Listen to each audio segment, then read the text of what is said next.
মেয়েটা পাখি হতে চাইল। আমি বুকের বাঁ দিকে আকাশ পেতে দিলাম। 2-4 দিন ইচ্ছে মতো ওড়াউড়ি করে বলল তার একটা গাছ চাই। মাটিতে পা পুঁতে ঠায় দাঁড়িয়ে রইলাম। এ ডাল সে ডাল খুঁড়ে খুঁড়ে সে আমাকে শোনালো অরণ্য বিষাদ।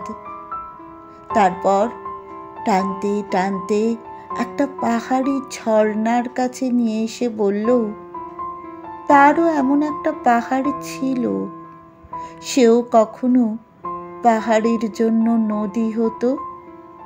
আমি ঝর্ণার দিকে তাকিয়ে মেয়েটিকে বললাম, নদী আর নারীর বয়ে যাওয়ায় কোনো পাপ থাকে না।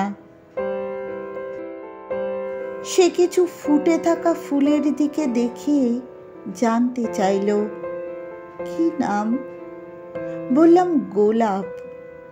দুটি তরুণ তরুণীকে দেখিয়ে বলল কি নাম। বললাম প্রেম।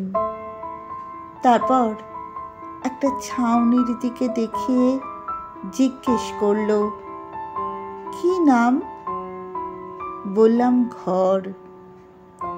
এবার সে আমাকে বলল তুমি সকাল হতে জানো। আমি বুকের বাঁ দিকে তাকে সূর্য দেখালাম।